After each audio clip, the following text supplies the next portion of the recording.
It's interesting, isn't it, how we often look at things one way, and yet, when we shift our perspective just slightly, something completely new opens up.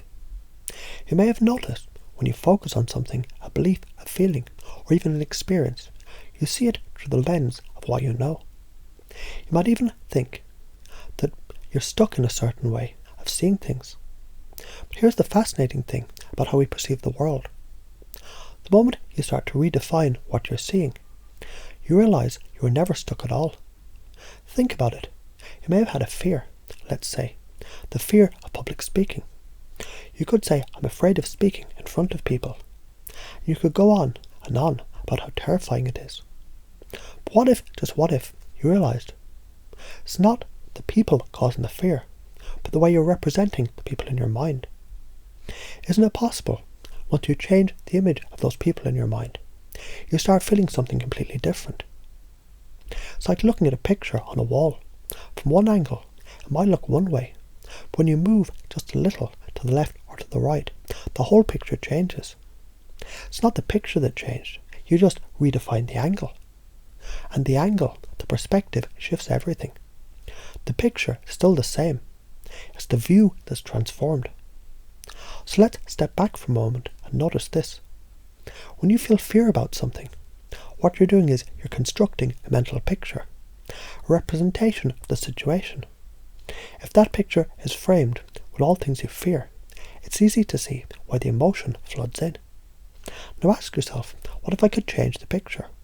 What if I could, instead of seeing those people as intimidating or judging me, see them as supportive, as interested in what I have to say, or maybe even as excited for me to succeed? Notice how the possibility feels different, doesn't it? Now just notice that feeling. Take a moment to check in with how you feel when you imagine speaking in front of a group of supportive people. Maybe it feels like excitement or curiosity instead of fear.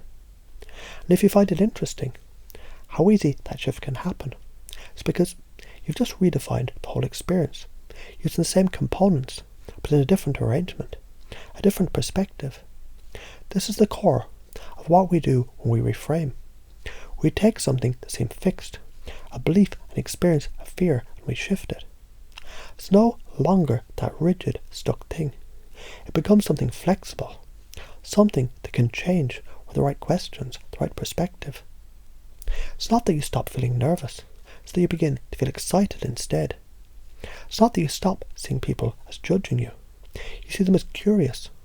And the more you recognise how this shift can happen, with just a small change in perspective, the more you see it's not about changing everything.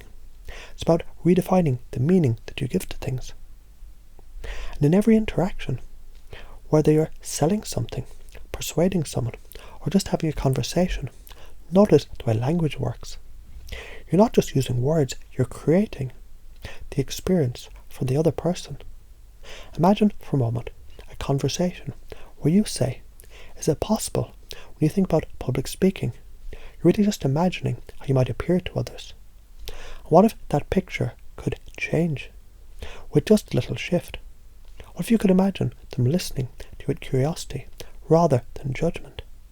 Just like that, you've invited them into a new way of thinking.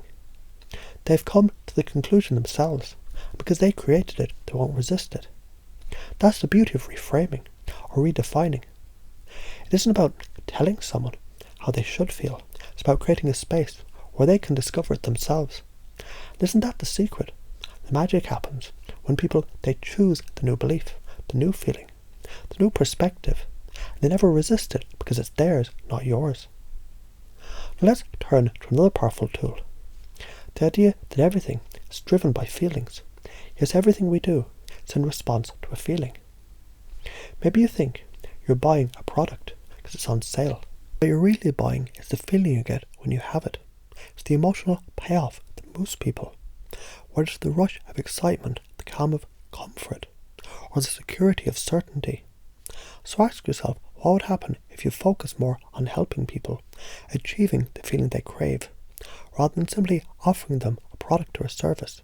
And you may notice people, they often resist what they're told, but they never resist what they conclude. And that's where the skill comes in. You've already redefined their perspective, shifted the pictures, and they've come to their own conclusions. This is where true influence resides.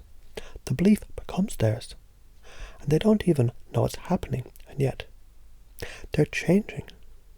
And now, as you step into conversations, whether in sales, relationships, or any other areas of life, notice how you're framing things. Are you making them feel understood? Are you echoing their words and inviting them into a new perspective?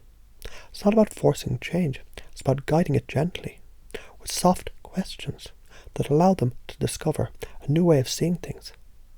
Feel the difference in how people react when you use language like, "I'm curious. Do you think it's really about the people? Or is it about you picturing them?" Notice how there's no resistance, no defense. They can feel heard, and in turn, they're more open to change. And just as you're guiding that change for others, you too can redefine your beliefs. The beliefs you hold about yourself, about the world, and about what's possible. It all begins with the power to ask the right questions, to reframe, to shift the way you look at things. What's possible for you when you begin to redefine not just your beliefs, but your entire experience? It's not the world that limits you, it's the way you've defined it. And when you redefine your reality, the world opens up. Isn't that an exciting thought?